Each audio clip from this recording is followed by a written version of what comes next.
Honorable members, the first item on the order paper is questions addressed to the Deputy President. The first question has been asked by the Honorable, the Leader of the Opposition, the Honorable, the Deputy President. Thank you, Madam Speaker. Honorable members. As required by Rule 129(2) of the National Assembly, I was consulted on the scheduling of the motion of no confidence that was debated and voted upon in this House prior to the scheduling of the motion itself. And I must say that as leader of government business, I was not consulted by the Speaker on how the vote should be conducted. Let me say that I was very tempted on a number of occasions to try and find out what the Speaker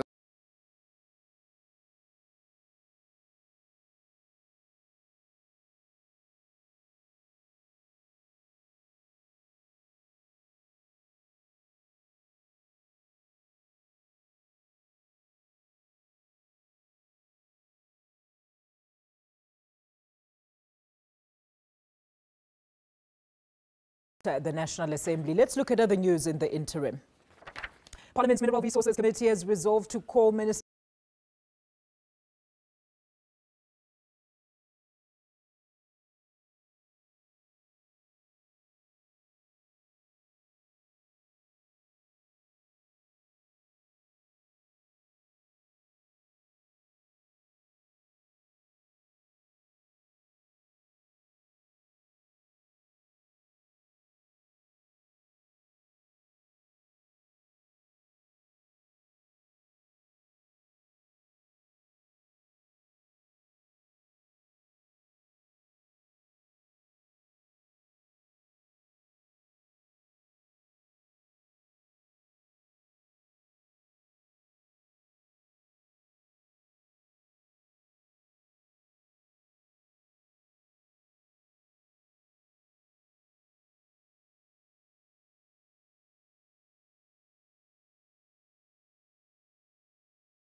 any other political party, it has its own internal processes that must be respected, just as we respect internal processes in other parties.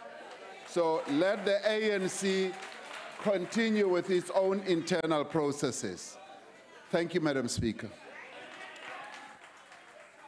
The Honorable Sope. Thank you, Speaker. Deputy President, yes, there is a witch hunt that ANC is doing to their own members. Dr. Makosi Khoza has been removed as the chair of the DPSA, and she is removed by the ANC, let alone that the processes in Parliament were not followed. Honorable Derek Hanekom is being threatened now by the ANC to be removed as the ANC chairperson in that committee, DC. Thirdly, the Speaker of Parliament, the Speaker who's the national chair of the ANC, is being victimized by the ANC. So don't tell us there's no witch hunt. Because those comrades and those members, they were exercising their rights following the Constitutional Court. So what are you saying about that, Deputy President? You must come clean. Are you with the hand, or are you protecting the members of Parliament who are exercising their democratic right? Oath of office in Parliament, you must come clean now. We must know from you. The Honorable, the Deputy President. Madam Speaker, I did say that there is no witch hunt, and the ANC should be allowed to proceed with its own internal processes, because these are party political processes. It would be, I think, very exciting for all other members seated here to hear the internal doings within the African National Congress, where we would outline precisely what is happening with Honorable Derek Hanekom, what's happening with this one and that one. But we are not in a space and time to be able to do that. So allow the ANC to carry on with its own internal processes, and that's all I can say on this matter. The Honorable Carter. Thank you, Speaker. Deputy President, with respect to your reply, you chaired our Constitutional Assembly that was tasked with drafting our final Constitution. Our Constitution is the supreme law of this Republic. Law or conduct inconsistent with it is invalid, and the obligations imposed by it must be fulfilled. Now, the Constitutional Court ruling is very clear and was very clear. But in the meantime, your President is reported as saying, and I quote, that why I am saying the ANC Constitution must be applied so that people who have double standards can make way for people who are loyal to the ANC. Now, if I listen to your answer, Deputy President, my question to you is, who comes first, the Constitution of a country and the Constitutional Court ruling, or the Constitution of the African National Congress? The Honorable Deputy President. I think we've often said that on matters like these, I mean, we are all South Africans. We're all South Africans, and we've subjected ourselves to the Constitution of the Republic. And in the end, the Constitution of the Republic is the supreme law of our country. So our country comes first. We are South Africans first, and thereafter we are everything else. Thank you very much. The Honorable Singh. Thank you, Honorable Speaker. Honorable Deputy President, I'm going to leave the matters that the ANC have to answer to the ANC. But having said that, Honorable Deputy President, it's common cause that these motions of no confidence were placed before this House because many of us in this House, and some from that side, are concerned about state capture, about corruption, and those kinds of things happening. Now, you as leader of government business, Honorable Deputy President, have a very important role to play in all of this. And maybe you can provide us some answers so we don't have to have motions of no confidence. Yeah. So my question, through you, Honorable Speaker, is what have you, Honorable Deputy President, done as leader of government business, as well as chairperson of the Interministerial Committee on State-Owned Enterprise Reform? Have you instituted your own process of investigation into state capture, as this directly relates to entities and businesses that fall within your mandate? Thank you. Honorable Deputy President. On a point of order. Yeah. What's the point of order? Who's calling for a point of order? It's Khatebe. Oh, Honorable Khatebe. I'm rising on Rule 142.6. The rule is very clear. A supplementary question must arise direct from the original question, and the reply, therefore, may not constitute a new question. So really, this question which is asked by Honorable Singh is different from what is there on the question paper. Can you please rule on that? Thank you. What you are saying is indeed true, but if the Deputy President feels like answering, he can go ahead. Thank you, Honorable Speaker. I did get a sense that this is a completely new question. It possibly relates to another question that is going to be asked, which I have to reply to. And I would say possibly it should arise when I have to reply to the question I think that's raised by Honorable Tlowama. Thank you, Honorable Thank Speaker. you. I proceed to question number 26, which has been asked by the Honorable Bengu Kombe. Honorable Deputy President. Honorable Speaker, our efforts to build a democratic, non-racial, and non-sexist society are undermined by the persistence of patriarchal structures and practices in our country. It is therefore essential that we work to eradicate patriarchy in all its forms in our country. To a significant extent, patriarchy continues to define relations within the home, where women are often consigned to play inferior roles, such as perform unpaid domestic labor. The constraints that are imposed on them limits their opportunities to find work and to access a number of opportunities, including educational opportunities. The unequal economic relations in the home are extended to the exclusion and segregation of women in the labor market as well. Women in South Africa continue to face challenges in increasing and in key and meaningful senior management positions, as well as decision-making positions. In many cases, women earn less than men for similar work. The report on the status of women shows that where women are employed, it is often in precarious and insecure positions. As a result, women are more likely to live below the poverty line than males, with rural women being much more vulnerable than their urban counterparts. Patriarchal relations are also prevalent in institutions like the state, where men tend to dominate and where, despite formal equality, there is often a bias against women. Gender-based violence is one of the most alarming manifestations of patriarchy. It is exacerbated by institutional norms and social conditioning which pressure men to have political, financial, social dominion over women. Because the various forms of patriarchy are interrelated, government has been working with civil society to deal with the challenges in a holistic manner.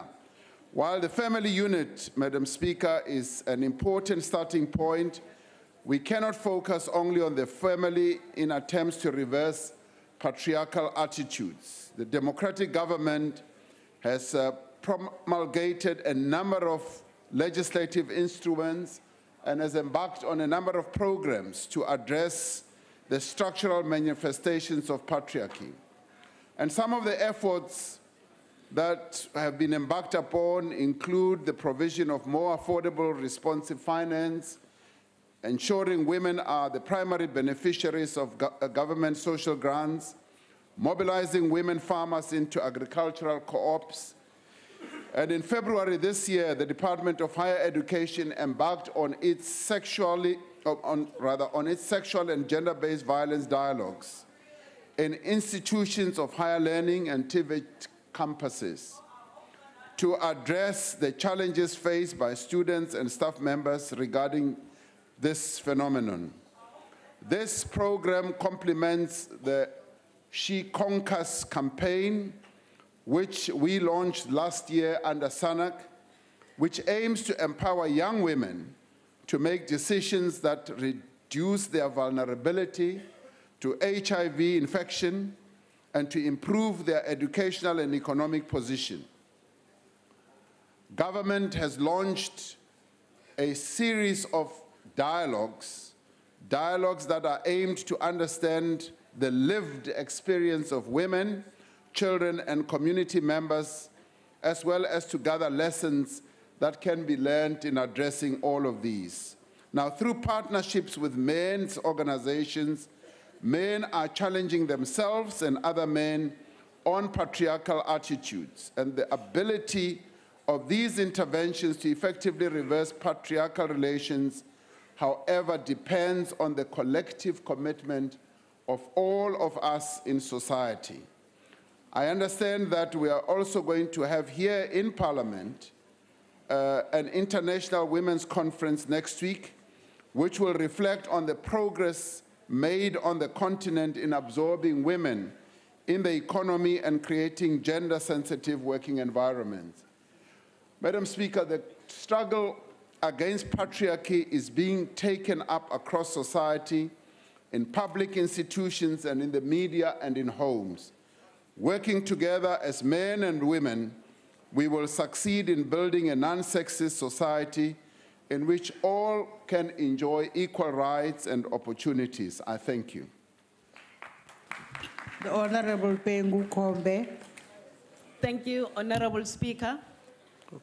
Honorable Deputy President, the issues of patriarchy and gender-based violence is a global struggle, experiences which will be shared at the International Women's Conference being hosted by this Parliament on the 29th to 30th of August this year. The ANC-led government has implemented programs such as 365 days of activism to fight the scourge of the killings of women and children, and which requires the support from all of us. Honorable Deputy President, having launched the men's dialogues in Soshanguve, could you share with us the outcomes of the dialogues and how the 6-point plan launched by the Minister of Police will assist in fighting gender-based violence against women and children? Thank you, Honorable Speaker. The Honorable Deputy President. We had a great opportunity in Soshanguve just a week ago, Madam Speaker, to bring together under the umbrella of Sanarela, which is the religious leaders who are united under the SANAC umbrella, to engage with the issue of gender-based violence, substance abuse, in a dialogue with men. You could say that this was a men's parliament, and it was largely composed of young men who were talking amongst themselves about issues of HIV, as well as TB, but more importantly about gender-based violence, as well as substance abuse. We found that in Soshanguve, there's quite a lot of substance abuse utilization, or rather substance abuse, and the men in that dialogue resolved that we will launch a huge campaign to sensitize young people in Soshanguve, not only on substance abuse, but also on gender-based violence, and we'll have a huge march in that township. The resolutions that were taken were also to continue to work with various sectors in society, as well as to work with the police, and therefore the plan that has been announced by the Minister of Police fits in very well with a campaign that the community amongst our people in Soshanguve want to embark upon. The other important thing, of course, was the raising of the level of consciousness, particularly among young men in that dialogue about issues of rape, issues of the killing of women, gender-based violence, and substance abuse. We found that to be a most meaningful process, which process would be very, very good if it was spread throughout the country, where you get young men and older men, of course, talking amongst themselves. The other important issue, as I conclude on this matter, was the problem that was raised about absent fathers. Many young people, young men particularly, raised the issue of the absence of their fathers in their lives, whose presence could bring a very positive influence on their lives. So it was a deep quest amongst young men to have fathers participating in their lives, in their own development, socially and otherwise. Thank you, Madam Speaker. We now pass on to question number, supplementary questions. Honorable Van der Merwe. Thank you very much, Speaker, and to you, Deputy President.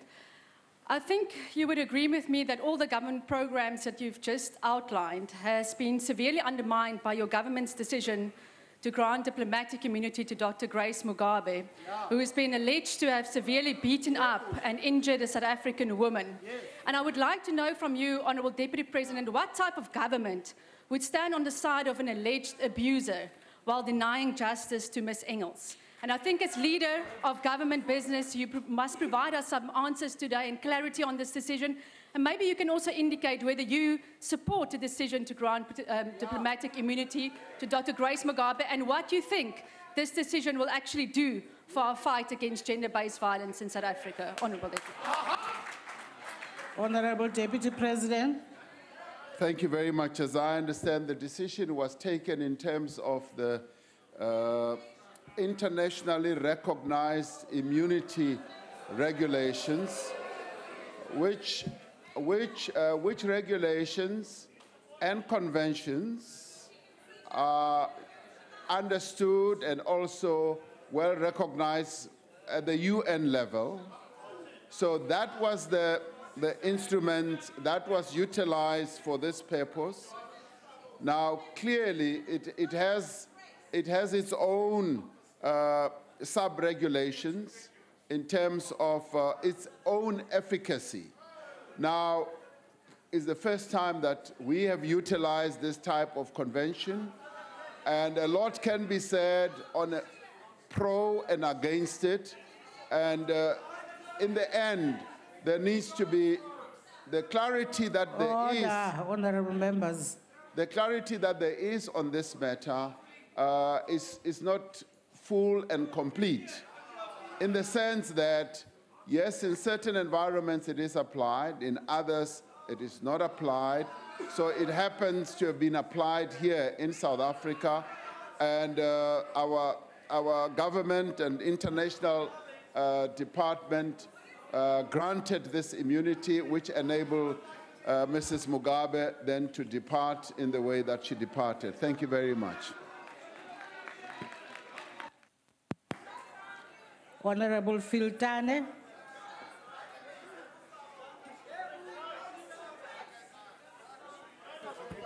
Thank you, Honourable Speaker. Honourable Deputy President, given the fact that you get in provinces like Limpopo, KZN, and Eastern Cape, quite large groups of men who believe that their customs and norms and practices are being trampled upon by this so-called modern way of dealing with people's rights. How do you then balance making sure that those beliefs are not trampled upon, but at the same time protecting the rights of women? What evidence, in short, is available to prove that the country is actually moving in that direction, given those dynamics in our country? I thank you. Honourable Deputy President. Thank you, Madam Speaker. Yes, there is that challenge throughout our country, particularly in areas where our people still live in very traditional settings, where they believe that certain age-old practices need to continue. But what we did countenance as we were drafting the Constitution was that the Constitution of our country grants rights and equal rights, for that matter, to all citizens who live here. And in the end, it is this document that embodies our rights that should trump even old age practices that seek to dilute the rights of South Africans be they women or men, and particularly in our cases, we are dealing with these challenges where certain practices seek to dilute the rights of women and, say, children. They need and should be trumped by our Constitution. Our Constitution is supreme, and where those practices still persist, we need to raise the level of consciousness of those who still pay heed to those old age traditions where women and children are treated in the old way, particularly where women were regarded as people who did not have any rights whatsoever. So the Constitution trumps all those very backward practices, but at the same time, we need to be taking those who still wish to practice them along with us, raise their level of understanding, raise their level of consciousness, because after all, they are just as South Africans as all of us are, and we need to raise their level as well to come to the level of appreciating what the Constitution sets out with regard to the rights of women and children. Thank you very much. The Honorable Kubisa. Chairperson, Speaker, thank you very much. Deputy President, you have alluded to the prevalence of some men's movement and also civil society organizations who are involved in dealing with patriarchy. And of course, some of these are dealing with the father-son relationship. What is it that the government is doing to ensure that these are assisted, legally assisted, in order for them to deal with patriarchy? Honorable Deputy President.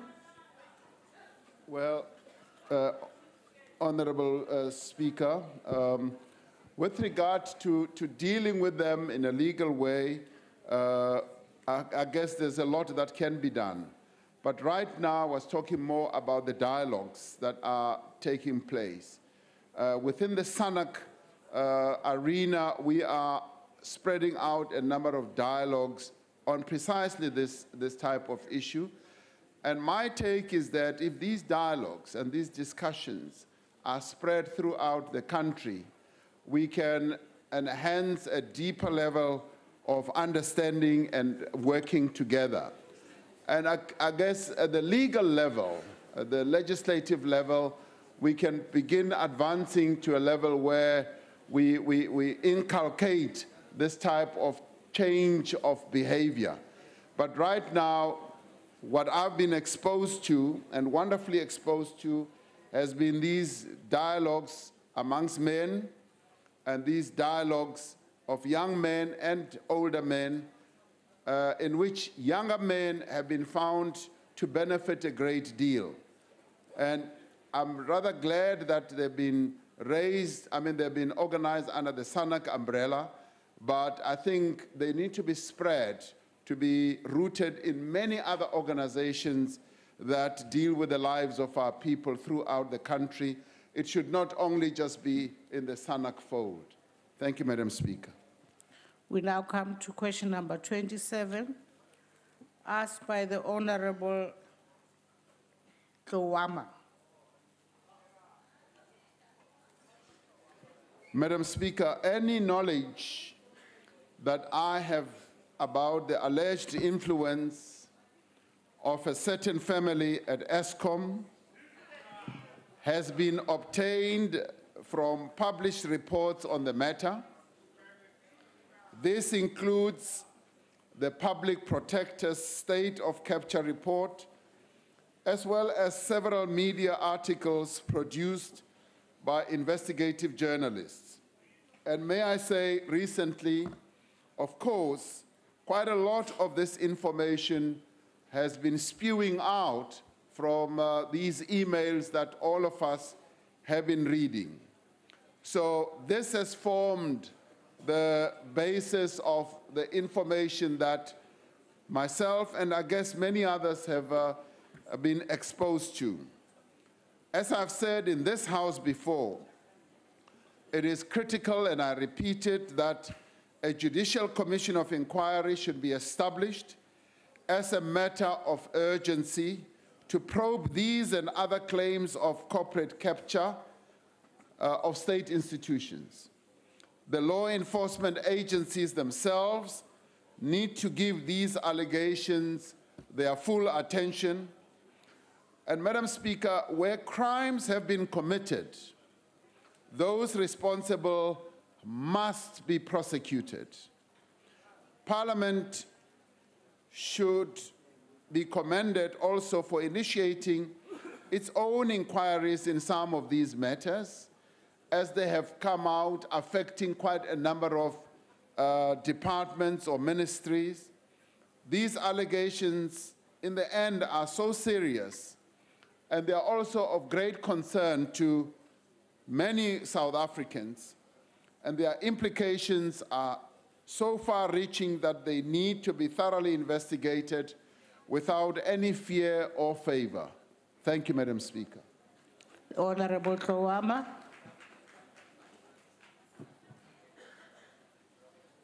Thank you, Honorable Speaker. Thank you, Honorable Deputy President.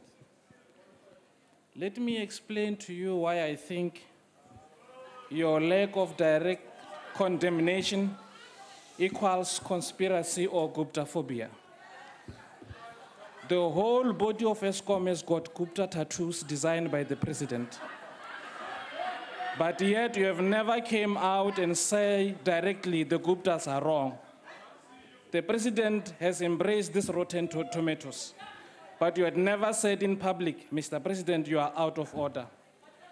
ESCOM has become a victim of arbitrary desires of the Gupta family. Instead, you have chosen to become a modern King Pilato and wash your hands. Why, Deputy President?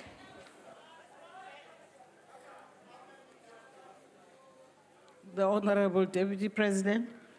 Madam Speaker, thank you very much.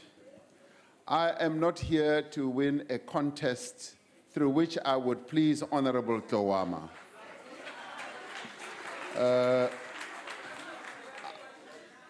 And on matters that affect the Republic and the interests of our people, you will find that many who are on this side have been able to speak out, because it is important that we continue to represent what is in the view of our people correct.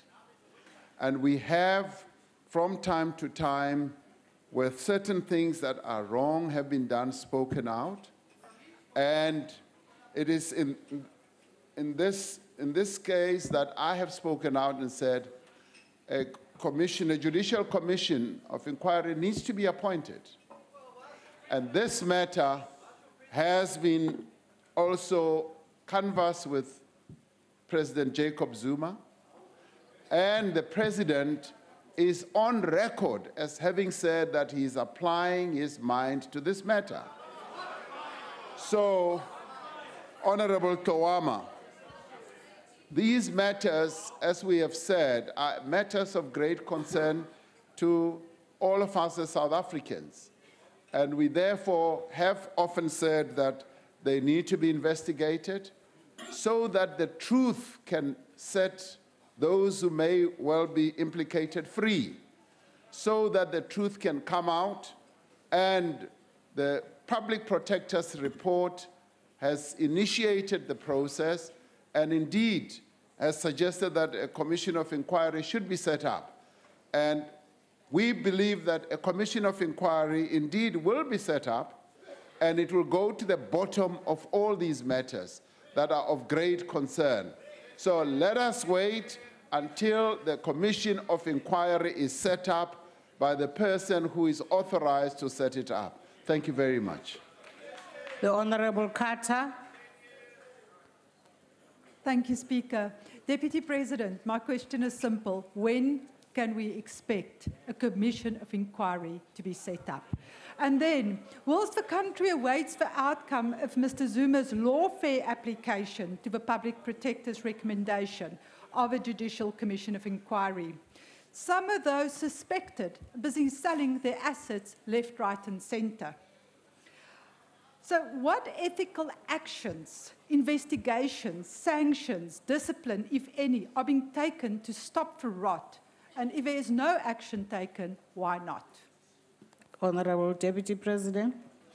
Well, the answer is simple in relation to when is the commission going to be set up. The commission will be set up when the president sets the commission up. That's when the commission will be set up.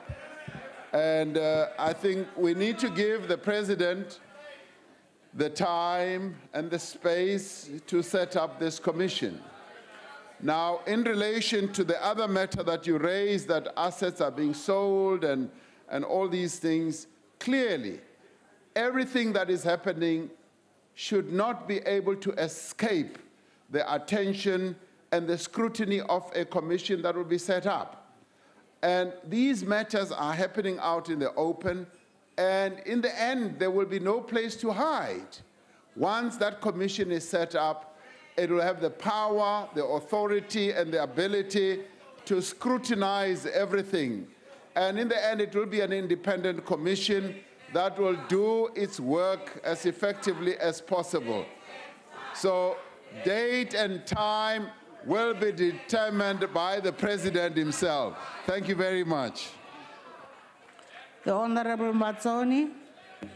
Thank you, Speaker. Deputy President, given the fact that it's now patently obvious that the Gupta family en masse is selling their South African assets with the view of leaving the country shortly, given the fact that the wheels are turning exceptionally slowly when it comes to the state capture investigations in Parliament, and you yourself can't give us a date or a time that the President is going to set up this commission, given the fact that the interministerial committee that was headed by Minister Masuta was a monumental failure into looking at Eskom, as the leader of government business, can you give us the guarantee that you will ensure that every single one of the parliamentary portfolio committees is adequately resourced to make sure that their investigation into state capture in fact happens? And more importantly, don't you think you should have agreed to the request that we had a full-scale ad hoc committee in Parliament into state capture? The Honourable Deputy President. Thank you, Madam Speaker.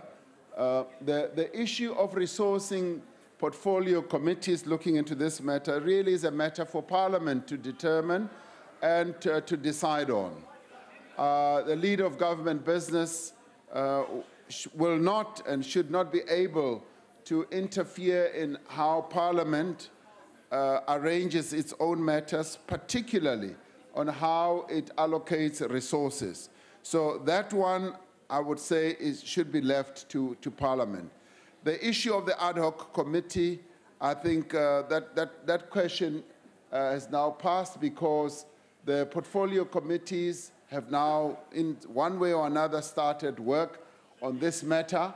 And in the end, should the Commission of Inquiry be set up, Parliament will then need to discuss how it deals with the work that is being done by the portfolio committees in conjunction with what the Commission of Inquiry will be doing.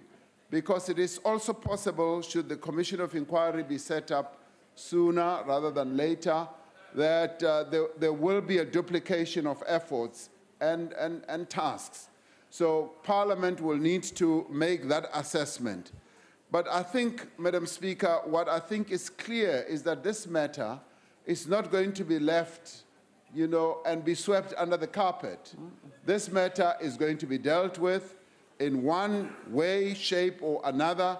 It is a matter that requires attention, and we are going to give attention to this matter, and it's a question of when that Commission of Inquiry will be appointed, and I'm sure it will be appointed soon. The Honourable Esther Raisin. Thank you, Madam Speaker. Oh, Deputy President, you said in most all your answers that the Commission of Inquiry is going to be elected, the law must take its course. But is it really going to be dealt with? Don't you think it's obscene the level of protection this family enjoys courtesy of the state?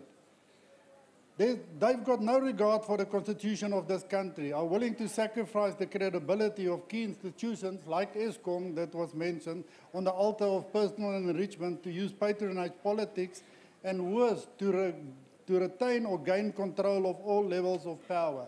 Now, saying that they survive on that level of protection, will you, sir, as a leader of government and business, would you be allowed to investigate or even deal with this?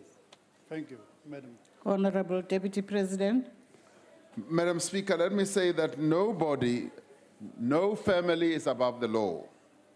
So even in this case, as I said earlier, whoever is found to have committed any misdemeanor should and will be dealt with.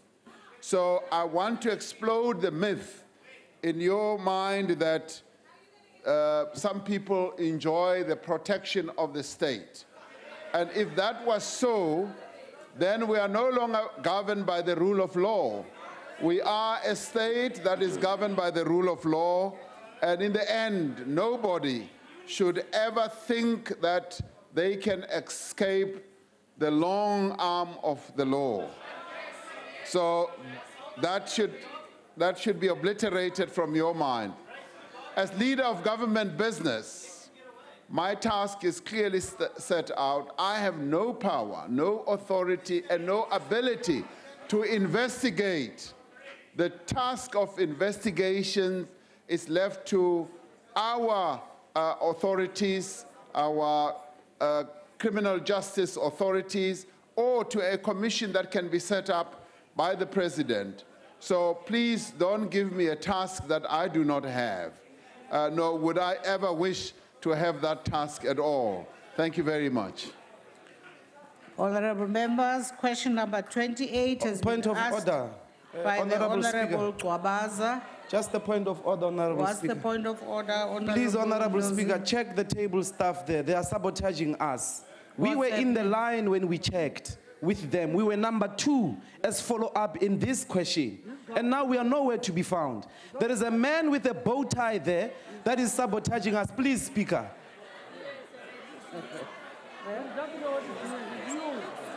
He looks new. We were supposed to follow up on this question. No. How can you have parliament where EFF doesn't speak? It's impossible. 7, 8, and 9. That's where EFF is. In terms of precedent. Okay. Thank you, Speaker. May I just give you some information? We've already had 4 follow-up questions. And after that, in the list that is here, is Honorable Swart, Honorable Mabika, Honorable Dlamini, Honorable Shibambu, and Honorable Sope. Come, GP. Yeah, it's fine. Those are the people, and those are actually part of those we can't take, because we now have to move to the next question. So we come to question number 28, which has been asked by the Honorable Gwabaza. And we now ask the Deputy President to favor Honorable Gwabaza with a response.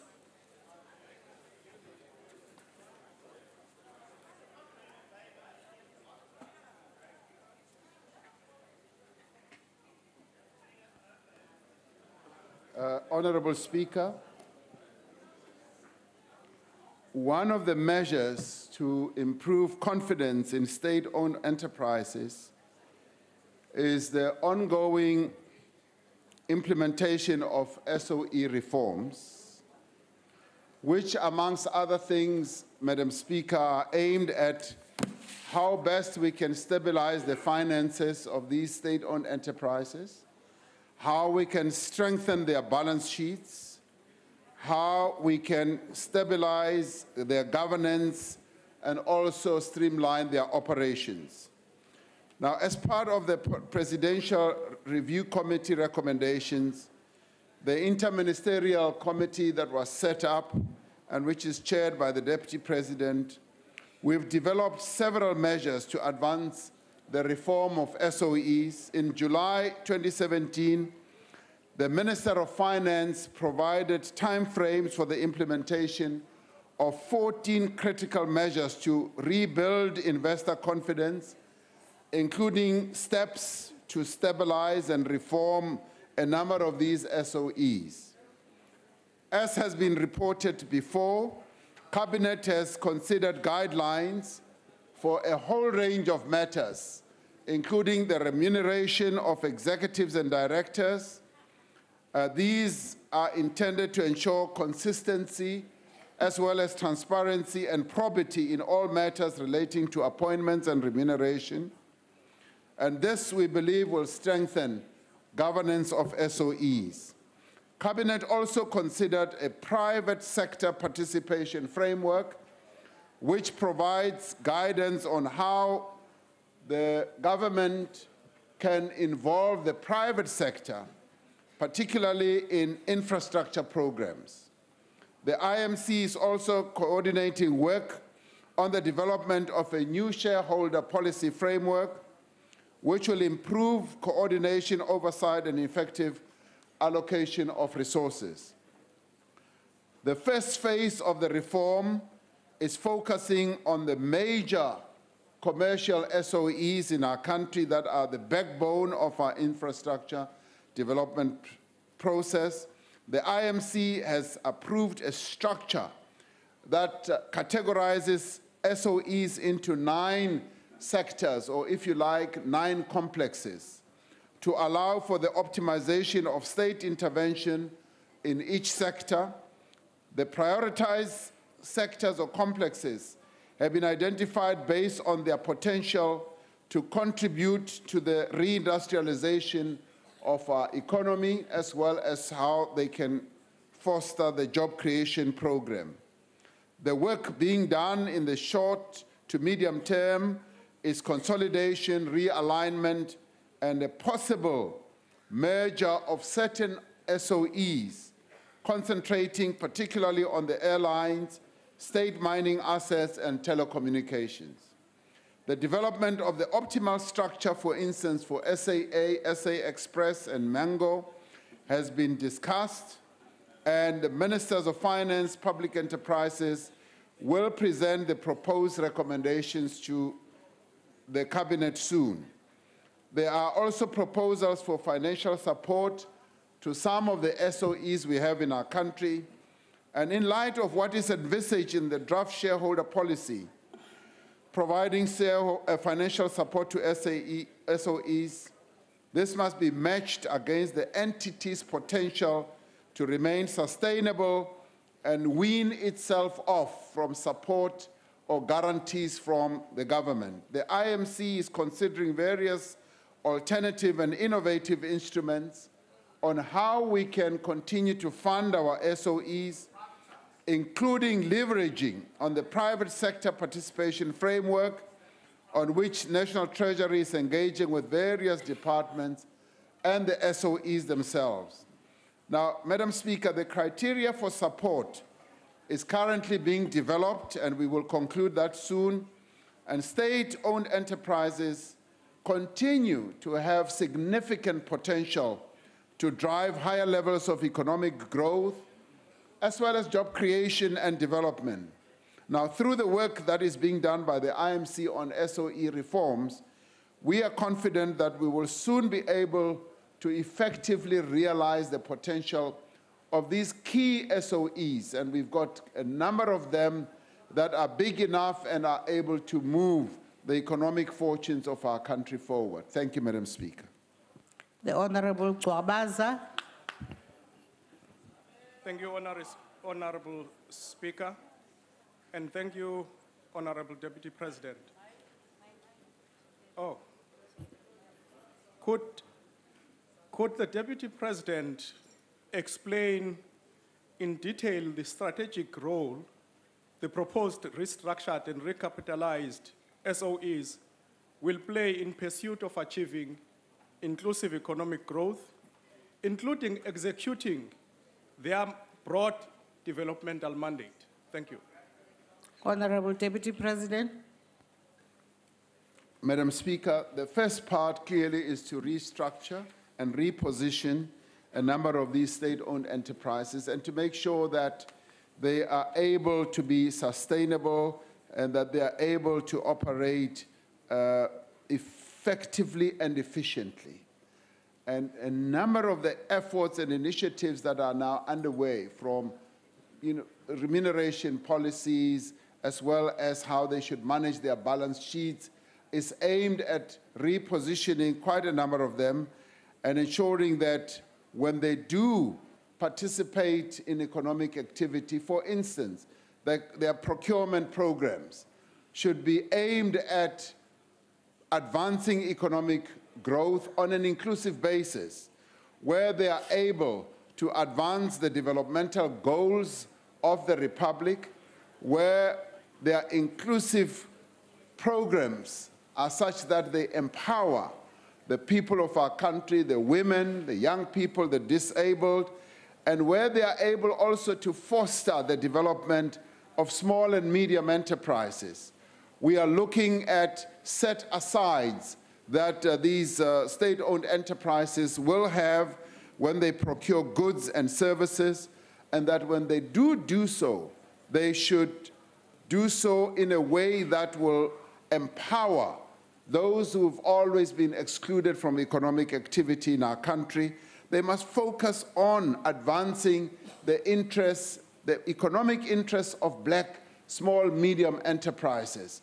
And they must also ensure that their procurement programs are so inclusive as to be able to bring into their fold of procurers black-owned businesses. And we are now involved, as you well know, Madam Speaker, in developing black industrialists, and we would like state-owned enterprises to get actively involved in advancing this type of programs, not only in helping to develop them, but also in helping to advance their own economic interests through the procurement of goods and services.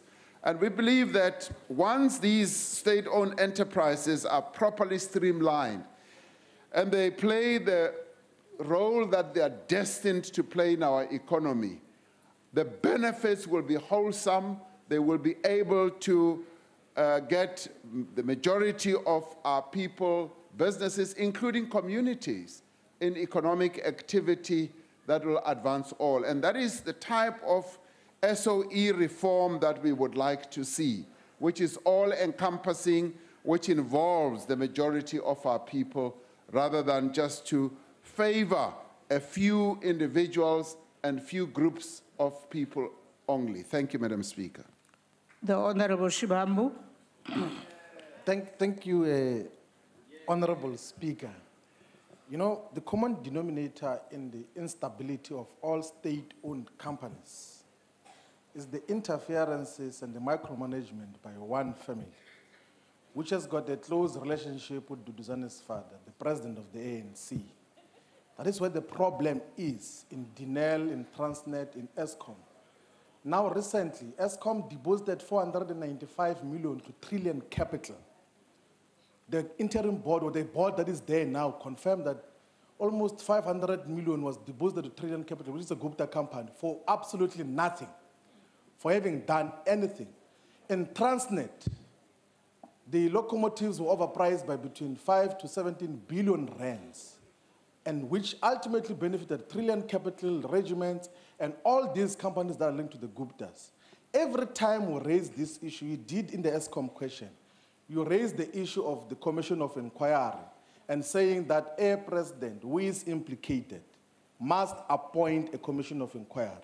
Do you think that it is morally justifiable, is legally sound, and is rational for a president who is implicated in all this crisis, in all this nonsense, to be the one that appoints a Commission of Inquiry to investigate, amongst other things, his businesses, his family businesses that are intricately linked with the Gupta's interest?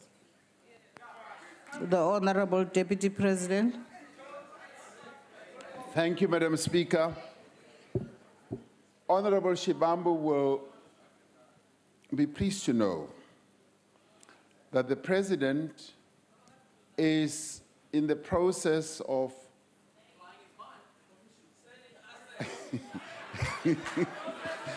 applying his mind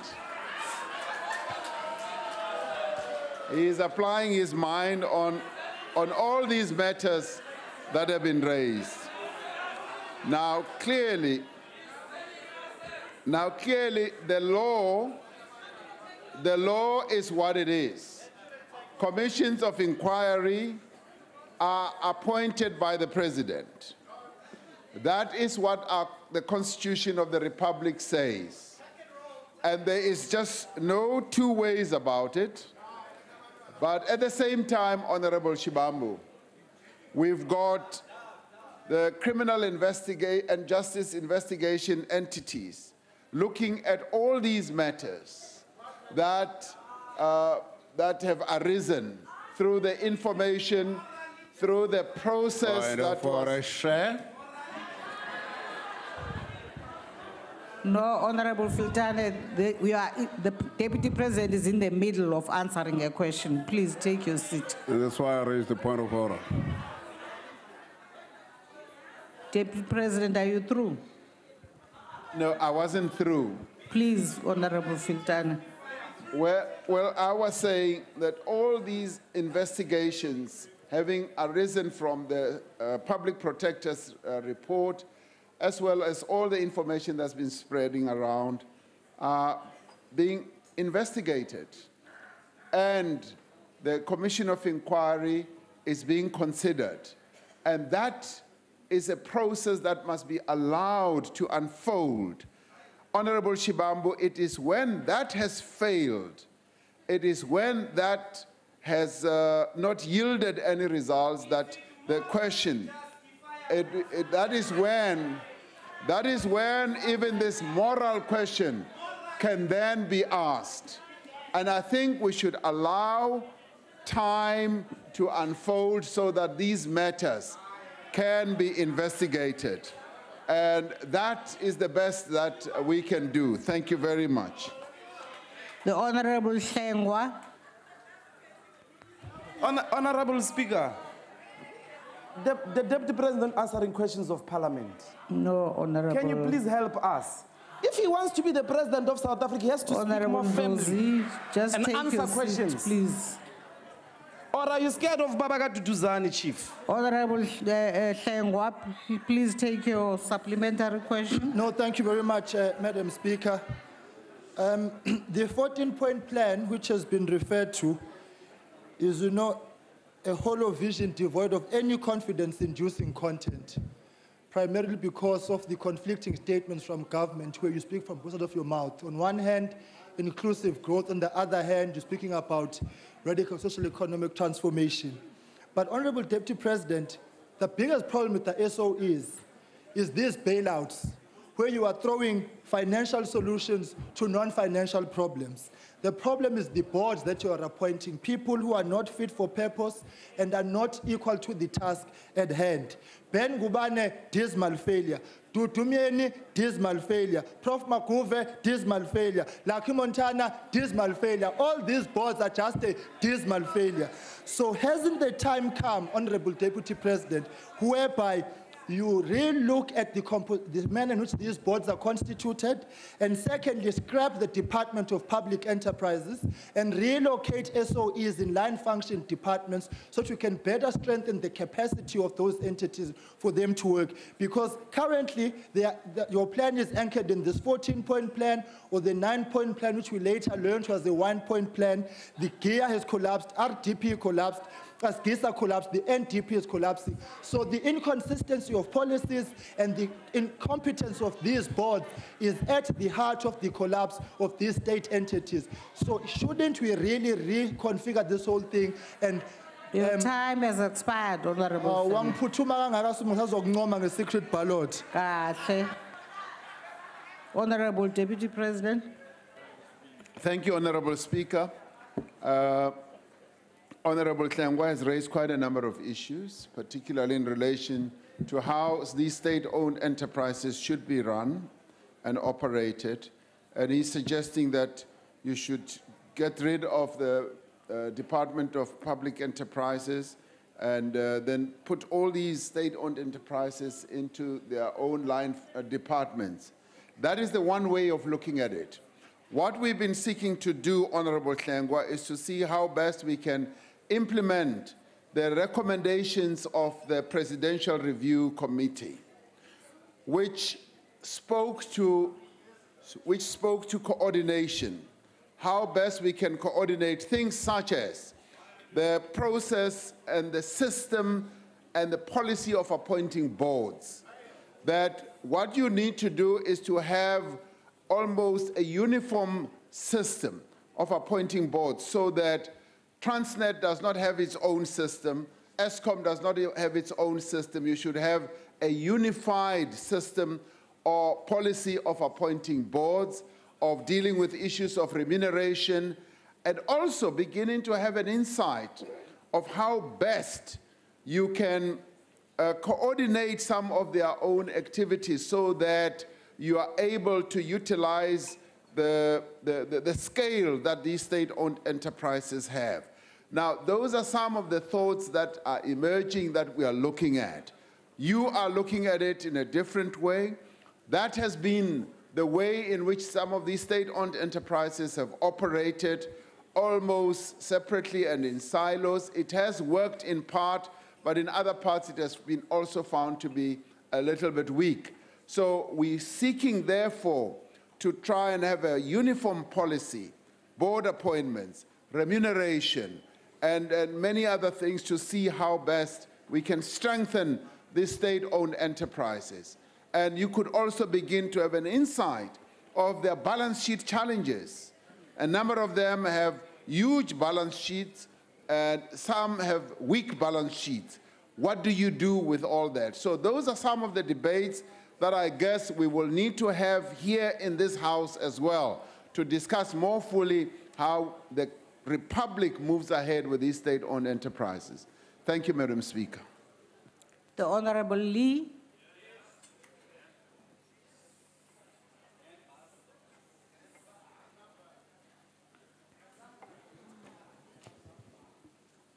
Honourable Deputy President, I have in my possession a document which is marked secret.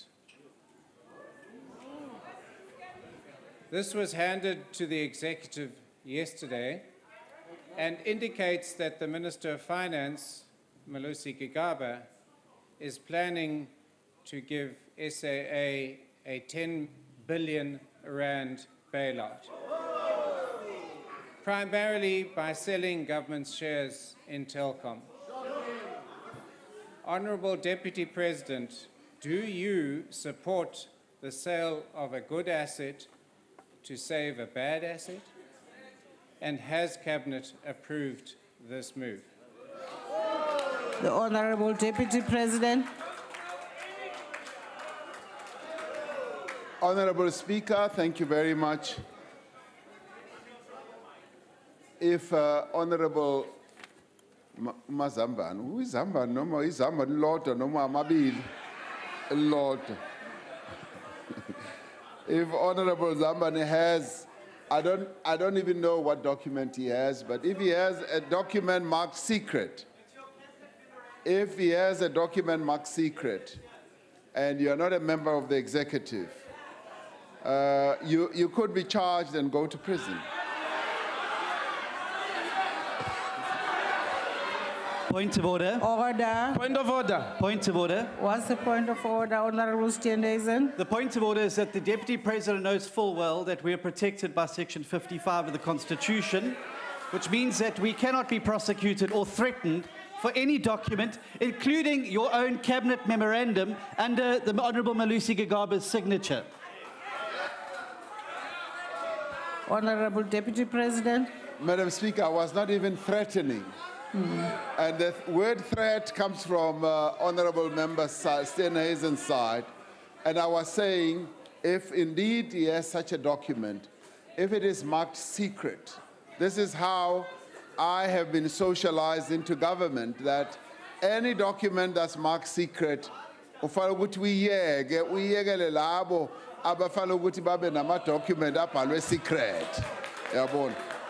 Now, Madam Speaker, the issue that Honourable Member is talking about, clearly, it's a matter that we continue to discuss issues of state-owned enterprises, and we continue to discuss issues of assets that are owned by the government. We continue to discuss matters that have to do with assets that are strategic, assets that are not strategic. There may well be strategic assets from time to time, assets that are not strategic, and issues like that are always discussed by government, by cabinet, and indeed by various committees. And if that Order, honorable members. Now, the honorable member should wait. If that proposition comes, then Parliament will deal with it, and it is then that this matter will be addressed.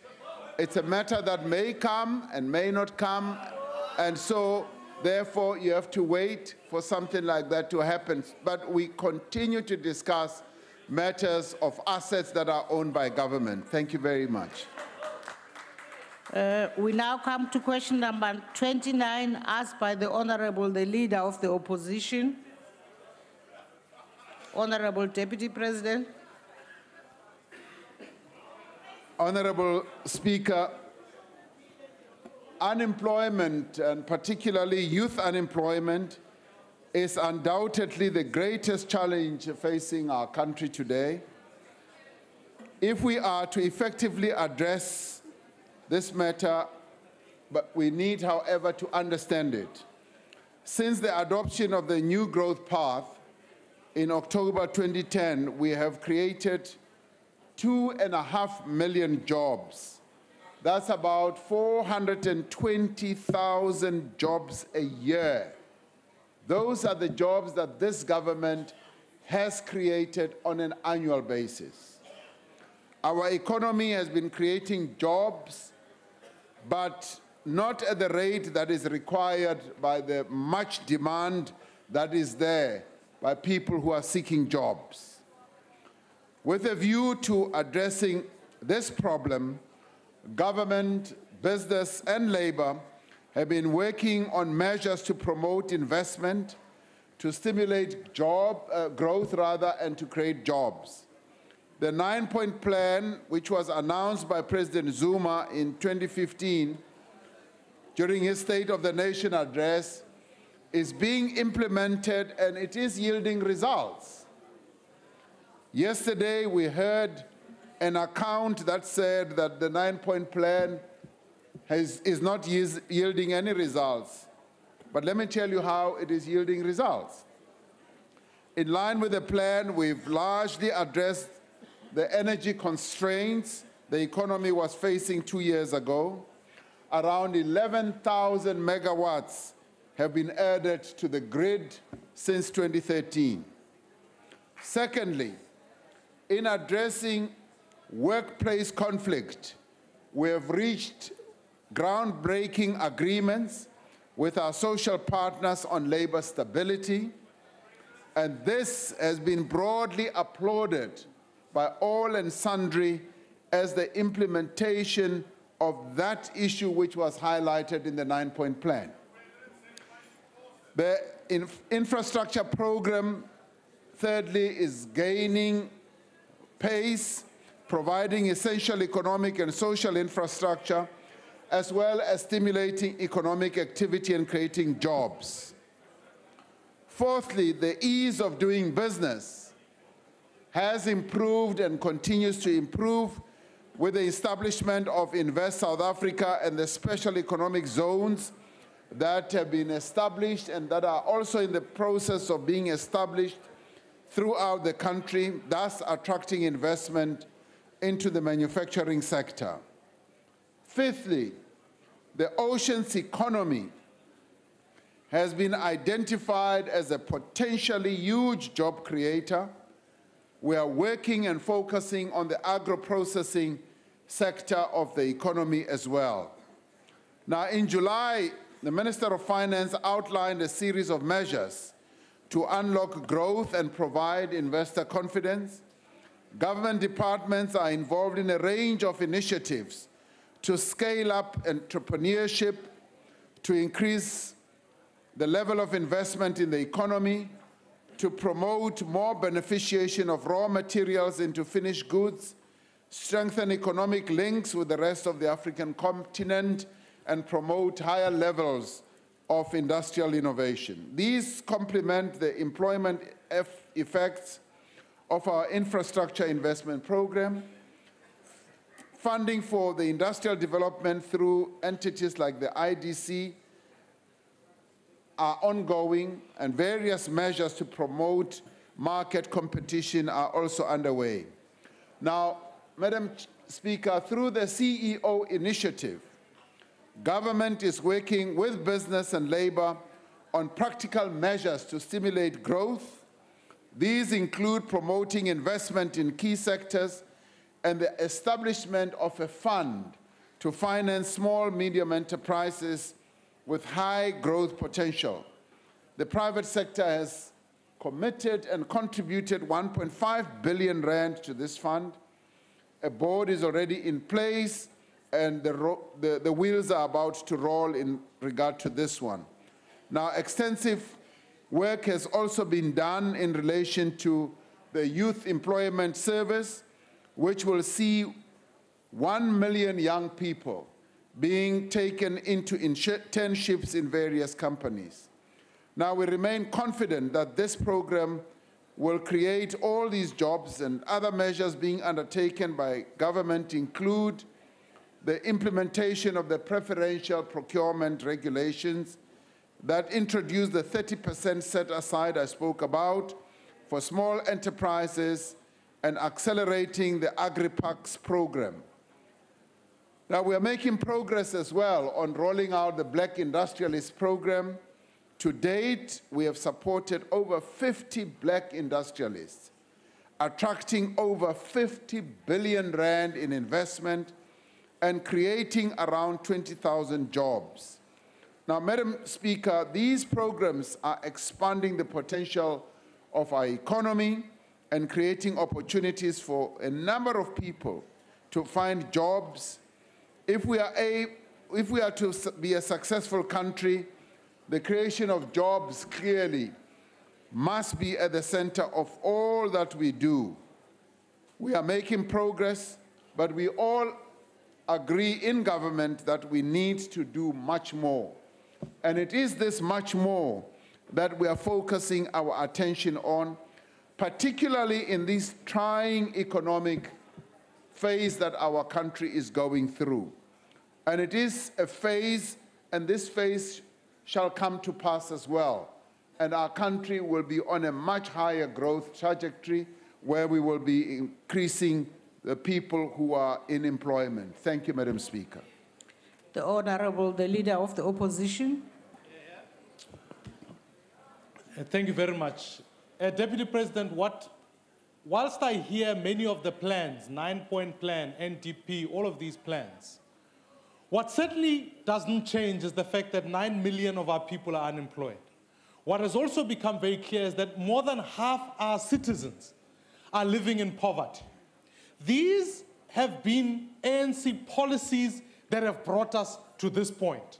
And one key policy that your cabinet has adopted is the mining policy and the mining charter that was launched recently, which the president confirmed that you were part of the cabinet that agreed to it. Now, I want to know whether, Deputy President, in a time such as this one, where policy indecision is delivering us to a point where companies are in fact retrenching people.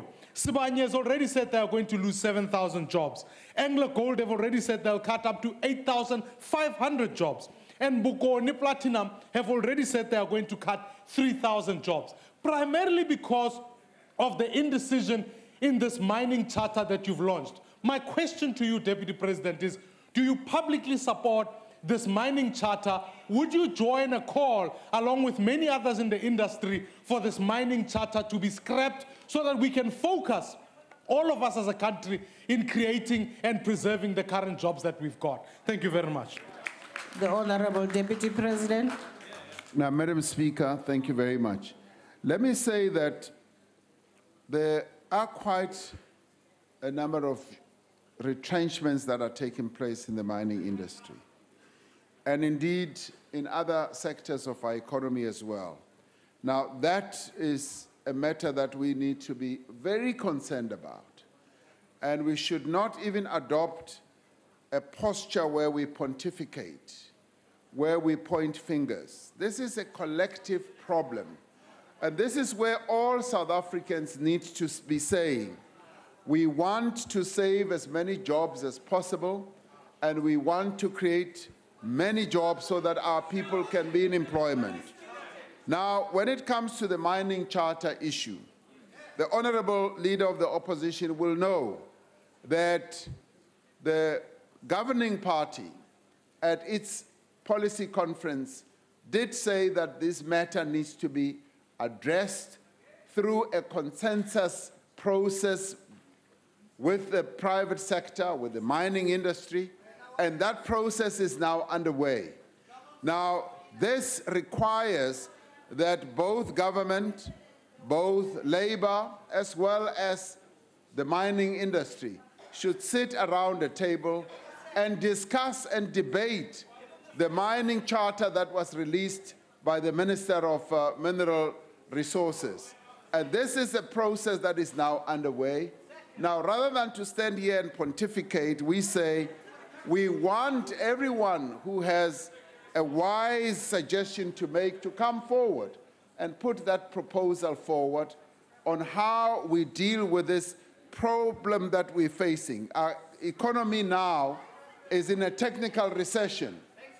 Now, rather than be screaming and shouting and pontificating, we need to say this is where we are. And where we are, we have been before. Our country has been through a number of recessions, and what stood us in good stead, which the private sector has recognized, is that we need to get together rather than point fingers. Rather than point fingers, the captains of industry have said, this is when our government, ourselves as captains of industry and labor, need to sit around a table and see how we get out of this. Now, I want to invite Honorable Maimane to join those who love their country so much that they are willing to contribute time, effort, and wisdom to the growth of our economy, rather than to point fingers as he's doing. Thank you, Madam Speaker. The Honorable Shibambu. No, thank you, Honorable Speaker. Do you know, Deputy President, from around 1996, the philosophical underpinning of ANC's jobless economic growth strategy has been that we must create an environment for the private sector, for the owners of money, to come and invest, to create jobs here in South Africa. Now, it looks like all the owners of money, the capitalists, are unanimous in the observation that they do not trust you as a collective. And part of that distrust is because of the ANC's relationship with the Guptas. The TG of the ANC came here to say that the ANC is funded by the Guptas. He confirmed in the ad hoc committee on political party funding. Now, you said earlier that you don't want to be associated with the moral questions and everything else. Now, on a legal principle, you are a lawyer. The last time I checked, they say you are a lawyer. As a legal principle, do you think it is rational for a person who is who's conflicted to appoint a judicial commission of inquiry to investigate an issue that is going to involve him? Inevitably will have to testify on a legal principle. On a legal principle, leave the morals. If the moral issue do not play there, on a legal principle, do you think that it is justifiable for such a person to appoint a commission of inquiry? And lastly, let's leave the secret document of cabinet about the sale of Telkom. Do you think that it's wise to dispose of Telkom in order to bail out, to throw money at a failing SAA? Can you please answer those questions? The Honorable Deputy President. Now, Order, Speaker. Order, Speaker. What is the point of order? Honorable Shivambu has asked 2 additional questions, so we think that is unfair. Speaker, we are always attacked by people that side.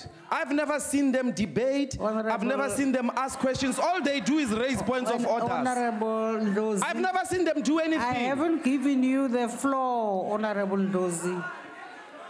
Honorable Deputy President. Honorable Speaker, I'd like to take my cue from Honorable Dr. Ndlozi's final words to debate and discuss these matters.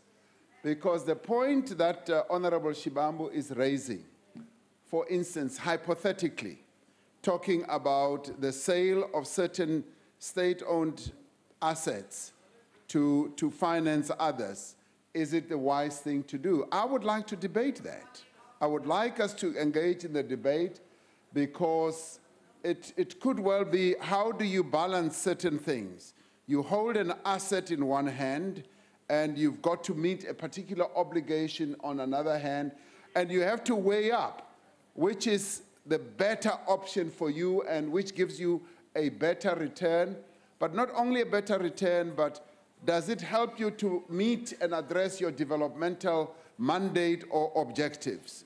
Now, that, for me, is a matter that we need to debate. It's not as easy, Honorable Shibambu, as saying, do you sell telecom shares to fund this and this and that? It is actually looking at everything in the totality of its balance, and then arrive at a conclusion and then say, which serves you the best in terms of how you juggle up your assets. And the other one, of course, could well be, what do you do? Do you actually sell or do you do a share swap? And if you do a share swap, who do you do the share swap with? Because as the state, you own a number of assets, and you could actually do a share swap where everything comes back being neutral. So I leave that for a further debate with Honorable Shibambu and Dr. Ndlozi as well. In relation to the first question that Honorable Shibambu raised, where he asked me the legal question, it's not only a legal question, it's a constitutional challenge and problem. It is a constitutional one because, yes, you could argue that the president has a conflict because the public protector's report involves him as a person. Now, what do you do? The Constitution says he has to appoint any commission of inquiry. And at the same time, there was a court challenge which said that he should not do so.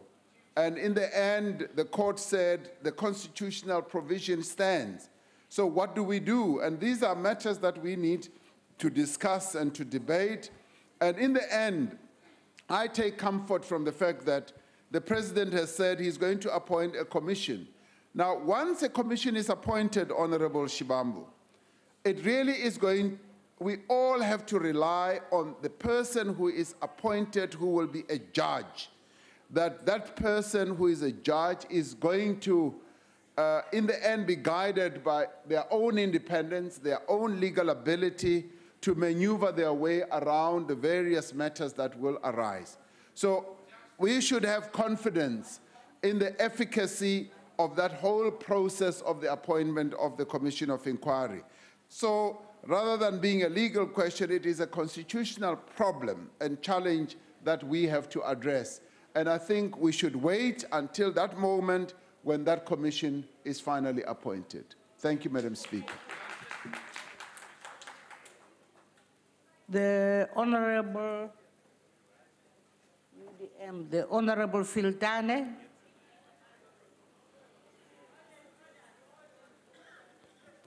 Thank you, Honorable Chair. Mr. Deputy President, let me remind you about this grim picture in which South Africa finds itself under the rule of the ANC government. Currently, you are on 36% towards achieving your 6 million jobs by 2019. and the economy is performing very badly, no growth. Public Works holds a portfolio of properties worth 150 billion. And according to a report they presented to us yesterday, there's no specific number of jobs that will come from that, be it maintenance or whatever. The EPWP offers temporary jobs. So serious-minded people are not impressed by that 2.6 million jobs that you told us about, because so many of those people could be out of employment as we speak. Mines are shedding jobs. The education that is offered by your government does not help people to get employment. Now, how many jobs, because the question was from 1st of January this year, how many jobs has your government planned to create this current financial year? That's a specific question. And from which sectors? Please tell me, and tell me now. The Honorable Deputy President. Thank you, Madam Speaker. Honorable Filtani touched on a number of areas where we have planned to create jobs, and he touched on the Public Works Ministry, where we get involved in creating job opportunities. Now, the governing party's manifesto declared that by the end of this term, we want to have created 6 million job opportunities. Now, where we stand now, we are going to be a tad lower than that 6 million job opportunities. Now, that is not a massive decline, it's a tad lower than those 6, and we are being as honest as we possibly can be. Now, what do those 6 million job opportunities, and probably we will come out at maybe 5 million or 5.2 million, having targeted 6 million. Now, if we come out at, say, even if it's 5 million, in the 5-year cycle, what we will have done is to give 5 million South Africans an opportunity to be gainfully employed and to be exposed to an economic activity that can offer them either training, that can offer them experience. And past experience has told us that a number of those people in the end do end up in finding jobs of a more permanent nature. Now, that gives us confidence that we will be able to move in that direction. Granted, at the moment, our economy is not firing on all cylinders for a variety of reasons, and there is no single reason that says that the economy is failing for that and that reason. It's a plethora of reasons. Some of them have to do with, yes, investment. Some of them have to do with, yes, the issue of uncertainty, which we must admit. Many corporate leaders are saying that they are a bit uncertain about what the future portends. And some of them are obviously arguing about the issue of where the economy is, and personal consumption expenditure has come down in a number of ways, and it's not only in this country. And young people are out of work. Now, what is the government doing? The government is working with a number of role players. As it is now, we're hoping to create 330,000 jobs between now from October up till October of next year for young people. Now, that is a big number of jobs that will be created. Yes, opportunities for training and learnerships. So they are going to be absorbed into that. The oceans economy that we have been working on is going to be creating quite a number of jobs. We've got a lot of investments lined up, and we're hoping that that in itself will yield up to 70,000 jobs. Agro-processing with the agri-parks that we are working on are also going to create a number of jobs. Madam Speaker, what I'm trying to demonstrate here is that you have a government yes, that is facing a number of challenges economically, but it is a government that is not sleeping on the job.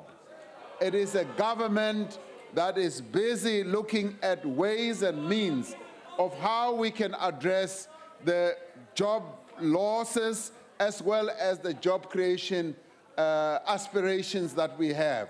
So are we bent and intending to create jobs? The answer is yes. Are we concerned about the job losses? The answer is yes. Are we doing something about creating jobs? The answer is overwhelmingly yes.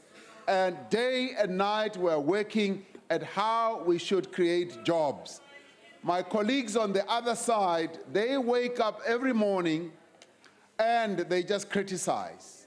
We wake up every morning and worry and seek to create jobs. And you look at the two, who is doing something about job creation? This side is doing something about job creation. That side is talking and complaining about job losses. Thank you, Madam Chair. The Honorable Shelembe.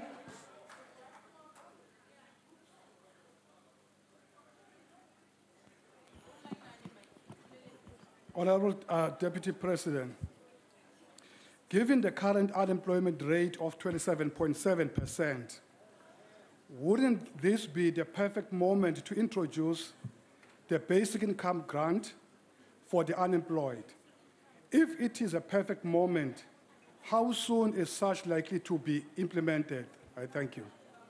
Honorable Deputy President. The issue of a basic income grant clearly has to be seen as being part of the comprehensive social security proposal that is being looked at. The number of role players, unions, and community leaders and organizations, and indeed members of the governing party have raised and have been raising the issue of a comprehensive security dispensation.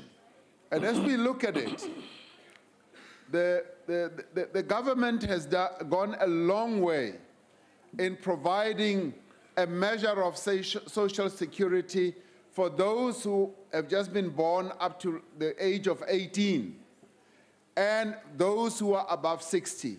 There is a gap in between 19 and 59 years old of South Africans, and many of them who are able-bodied, who are not benefiting if they are unemployed.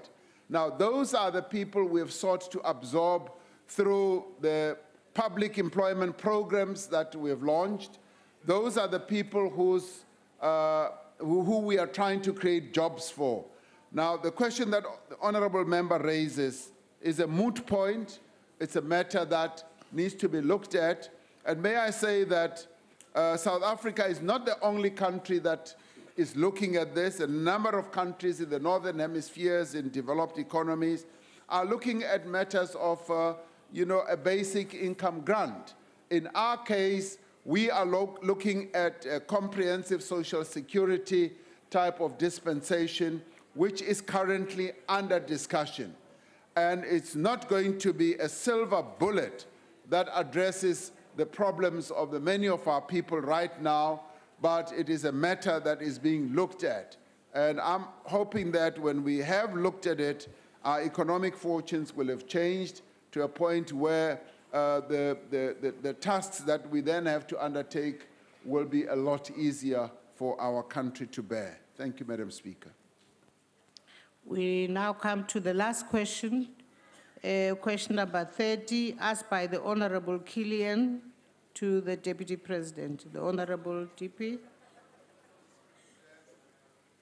Madam Speaker, the Department of Higher Education and Training steers the development of higher education programs through enrollment planning and funding.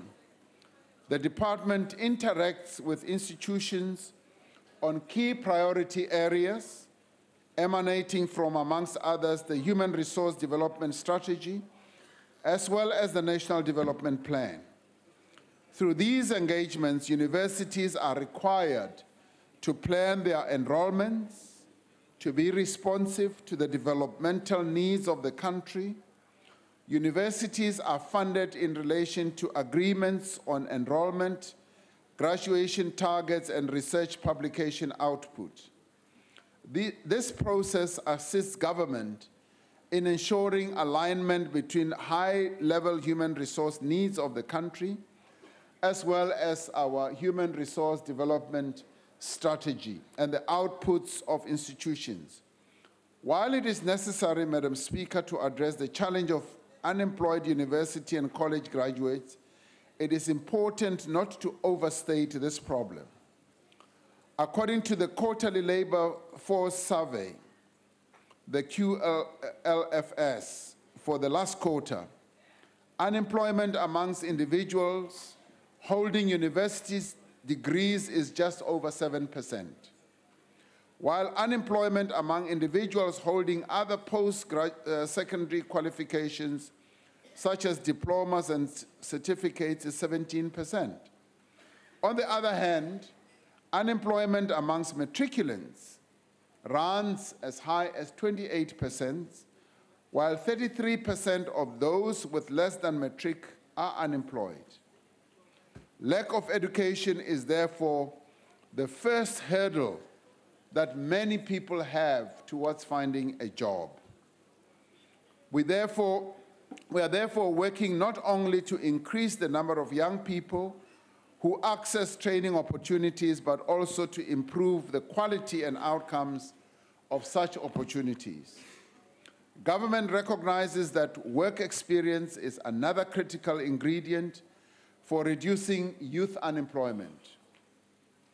Government is actively engaging with the private sector to create pathways to the world of work through the SETAs, particularly also through the TVET colleges. And we have found that the number of TVET colleges, as young people graduate, are able to work with SETAs, to work with the private sector, to get them employed in various firms. Through the envisaged youth employment scheme that I was talking about earlier, government and business are collaborating to give 1 million young people quality work experience and internship. It is our hope that this initiative will be finalized in the next few months, and we are banking all hope on ensuring that this does happen, as it will absorb quite a number of young people in gainful activity. Government has also introduced the Entrepreneurship in Higher Education project to enhance the position entrepreneurship and innovation in university curricula can play. This coming Saturday, I will be visiting Falls Bay, TVET College here in Cape Town, accompanied by a number of cabinet colleagues and private sector partners to address the issue of youth employability. We will be hosting a youth career expo involving learners from Cape Town, townships, and beyond. We will expose them to various post-school education opportunities and help them make informed career choices, to apply for study in colleges and universities, as well as to access NSFAS support. Our youth are willing, Madam Speaker, and they are also ready to work. Ours is to make opportunities available to them. Ours is to make pathways open to them so that the young people of our country can grasp these opportunities and be able to get ahead with their lives. Thank you, Madam Speaker. The Honorable Killian. Thank you, Honorable Speaker. Thank you to Honorable Deputy President for his reply. It is good to know that it confirms that graduate unemployment is actually low in comparison to unemployment rate of grade 12 matriculants, which should in fact encourage learners in secondary schools to go beyond that. But that in itself also poses a serious challenge to government to provide education opportunities in the post-school sector. The question is, to the Deputy President, will government also adjust its human resource development strategy in line with the skills requirements for the fourth industrial revolution? It is estimated that the revolution is going to change the profiles of jobs throughout. It's also going to affect the TVET industry. And will government also consider additional measures to make sure that young people are afforded an opportunity to enter the workplace through possibly tax incentives? Lastly, Chairperson, Speaker, TVET college students often find it very difficult to stay in education and training, and some of them also make the wrong choices. How will they be assisted to make sure that they go into critical skills fields to have jobs at the end of their studies? Thank you. Speaker. She still has 15 seconds. Speaker. Honorable Deputy President. Of the UDM, yes. No. May I address you, ma'am? No, what are you addressing me on? I want the Deputy President to answer the question. I didn't want to interrupt him. That's why I'm on my feet before he's actually on his feet. Speaker, I think we need to build transparency into this follow-up question system. Because the problem is that we press, and sometimes the person who pressed after you would actually get to ask a question. No. No, it is true. No. It is true. No, we'll deal with it with the table staff if there's a problem. But what I see here is what you see, my point, that's the I don't truth. see it on my screen, but maybe what should happen is that the queuing system should be on our screens as well so that we can see what's happening. It will build credibility into the system. It's fine, we'll deal with it. The Honorable Deputy President. Point of order, Speaker. Where's the point of order? Honorable Speaker, I have the same concern because I have been pressing that button again and again and again, and it's not the first day. This has happened on numerous occasions and just no acknowledgement. So maybe we need to have a look and see if there is a problem, or maybe it is sabotaged by somebody. No, we'll look at it. Honorable Deputy President. Honorable Speaker, thank you. Clearly the strategy of ensuring that young people do acquire the necessary skills to be employable needs to continue being sharpened. The Human Resource Development Council has been at work in relation to this matter, and we're looking at ways in which we can sharpen the skills of young people through various programs and initiatives that we are embarking on. And clearly one of those is to see how best our young people can be prepared for the fourth revolution, where robots are going to be the order of the day, where they will be doing things that humans used to do, and they will have taken the positions that ordinary workers are performing at the moment. And indeed, that moment has arrived upon us, and we therefore need to find ways, and we are seeking to find ways through innovation, through a number of technological means to prepare our young people in that regard. And clearly, our education system also needs to be well geared for this type of eventuality. And the other important issue is to get people to get into, be trained for critical skills that they will need to participate more actively in the economy. What I can say is that from the government point of view and through the Human Resource Development Council, we are looking at a variety of ways of doing this.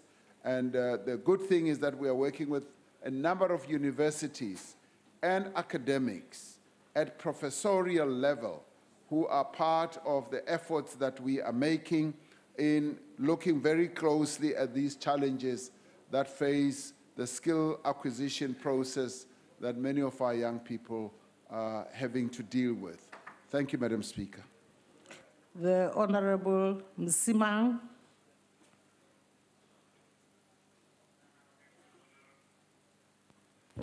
Thank you, Honorable Speaker. Honorable Deputy President, the key word in this question is alignment. Unfortunately, in many of our institutions, there is no alignment between the programs that are offered and the demands of the industry. There are many reasons for this, but I'm focusing on the qualifications of our lecturers.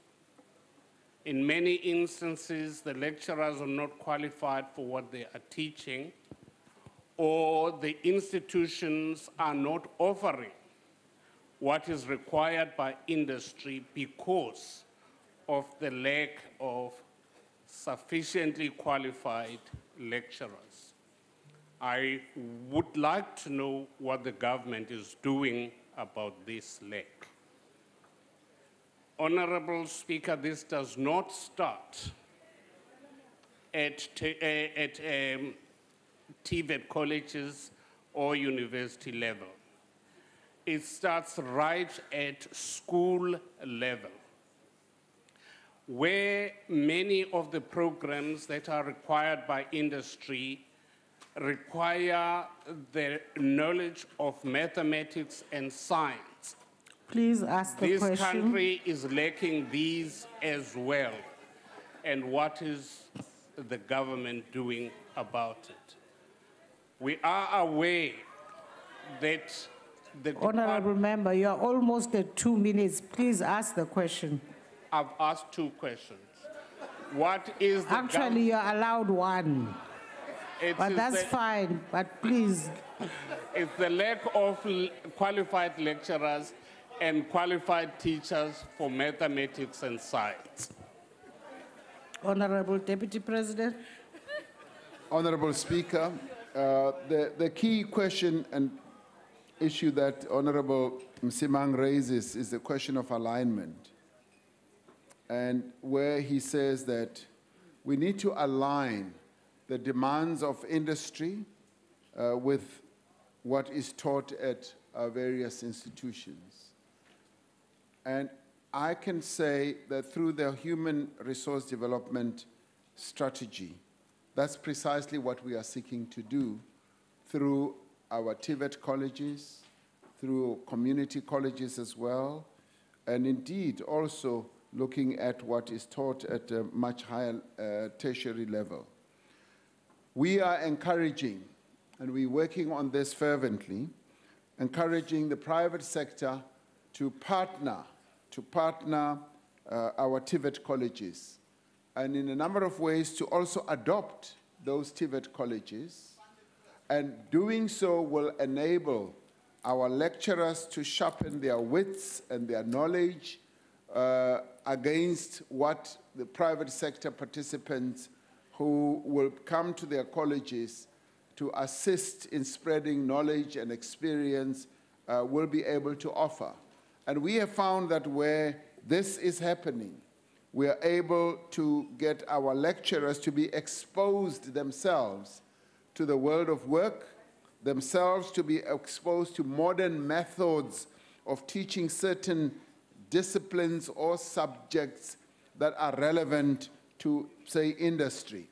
And this is where the interface between industry and the teaching staff is able to be so well synchronized, where the teaching staff in these institutions know what the industry requires on an ongoing basis.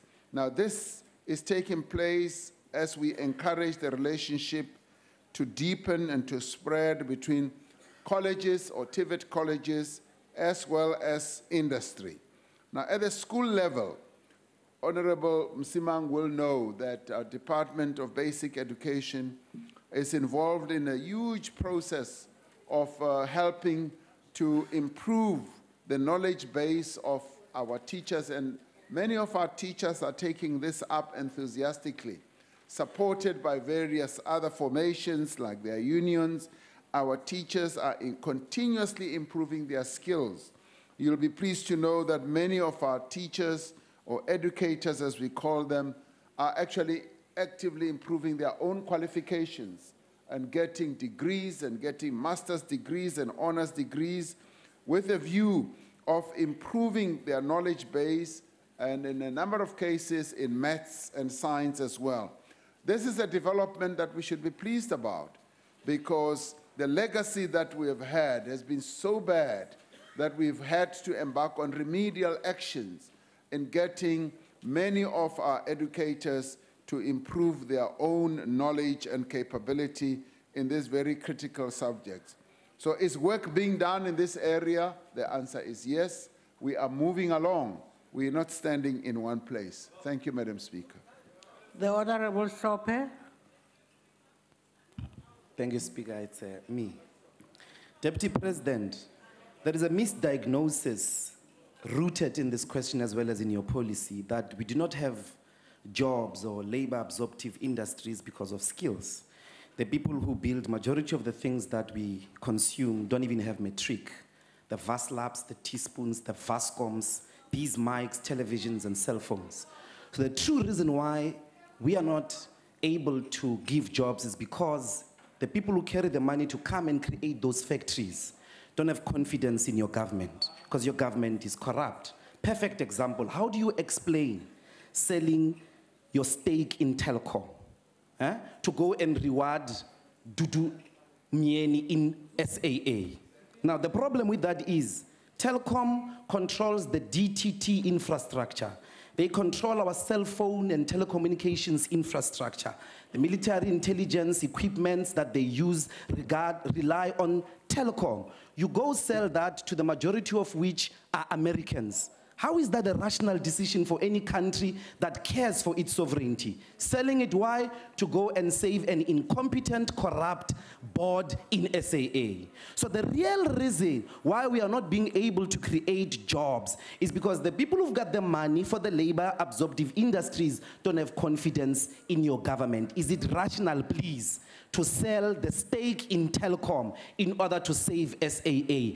Answer it directly. SAA is less meaningful in relation to Telecom. It's embarrassing actually to even hear that proposition. Honorable the Deputy President. On a point of order. I probably missed the question. Honorable Khadebe, point of order. Yes, this is a different question from what is there on the table. Indeed. Please.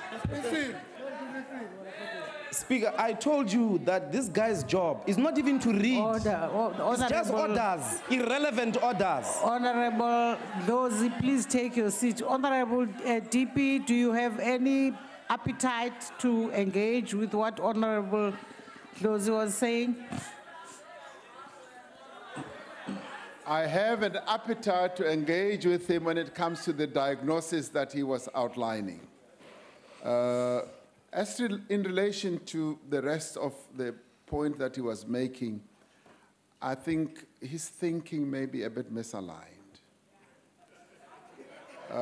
But it is on the diagnosis that I would like to engage him, because his argument is the people with the capital don't want to come and invest in labor-absorptive industries that will make teaspoons, VASLabs, and VASCOMs.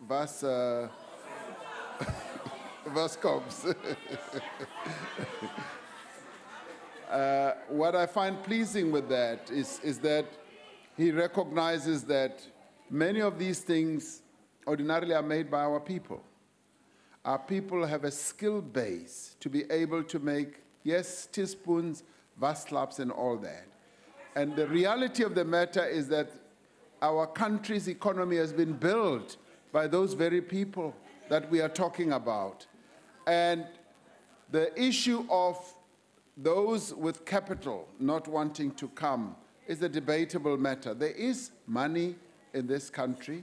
Yes, companies are sitting back and not investing for a number of reasons. And one of those touches on the point that you are making. There's a political uncertainty that they have raised.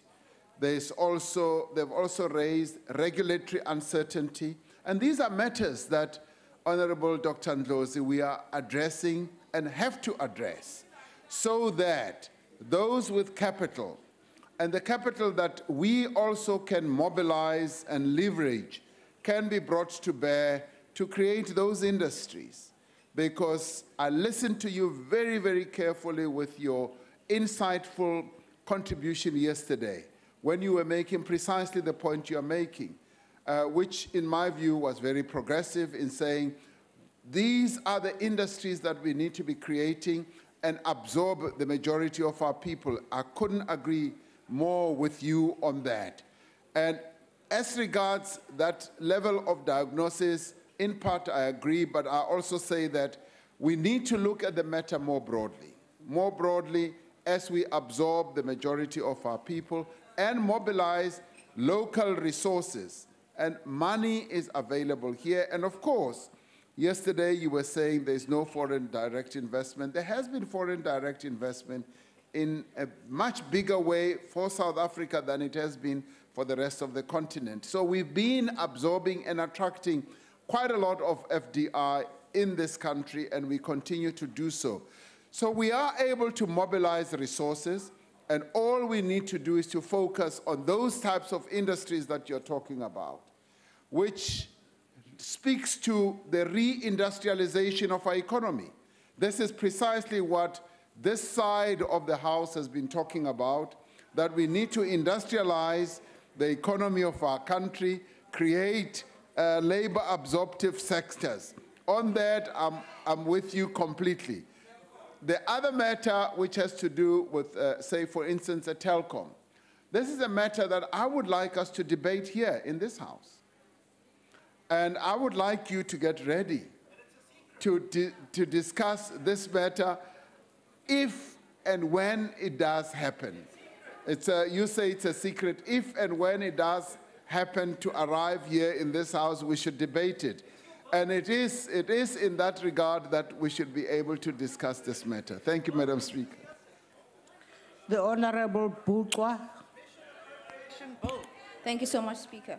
Deputy President, it is common cause that SETA training is unlikely to generate jobs for graduates at the rate that universities and TVET colleges would.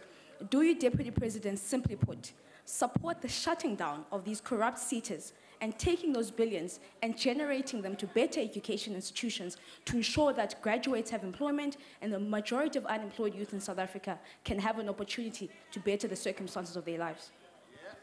The Honorable Deputy President. We will admit that some of our SETAs have been facing challenges, and some of the challenges have had to deal with precisely the point that you are raising. But it does not finally mean that you need to shut down a system that was set up to advantage young people. This is a system that can work, and in a number of cases, a number of SETAs are working. And the good news for you, Honorable Member, is that the private sector, in the form of business organizations, are now working with us to try and see how we can, if you like, repair some of those SETAs, to reposition some of those SETAs, because the conceptualization of SETAs was really an inspired effort and a very inspired initiative. Those SETAs that have focused on training and providing opportunities for young people are doing extremely well. There have just been a few that have not hit the mark that we had wanted them to hit, and we are saying we need to repair them, we need to reposition them so that they can achieve the objectives for which they were set out for. Thank you, Madam Speaker. Thank you, Honorable Deputy President. That brings us to the end of the question session. I thank the Honorable Deputy President. The Secretary will read the first to fourth orders together.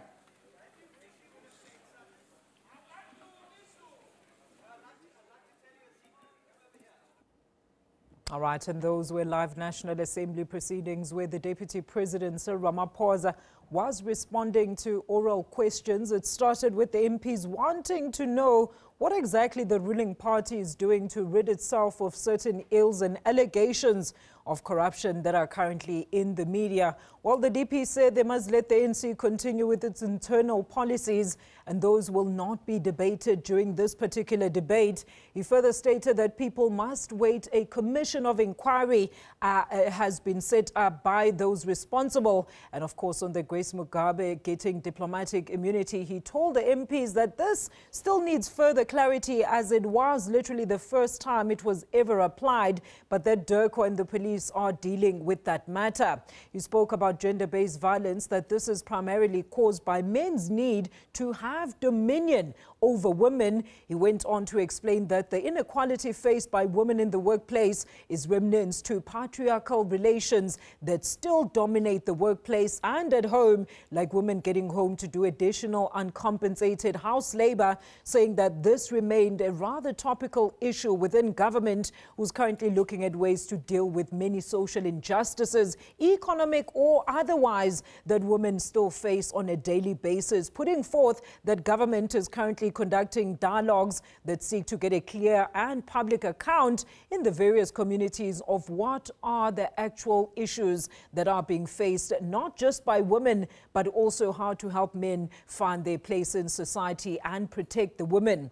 He also noted that the women are more likely to live in poverty, rural women even more so than their urban counterparts. He also touched a little bit on the number of reforms that are to stabilize the SOEs, like the suggestion that they involve the private sector, the restructuring of the remuneration of SOE managers so as to avoid any corruption while ensuring transparency. He also announced that SOEs have been categorized into 9 sectors so as to identify those that are best suited for the reindustrialization of the country. This could lead, of course, to a possible merger of some of those SOEs. Well, those are just some of the notes that I gathered from that debate. Let's take a quick breather. I'll be back with more news.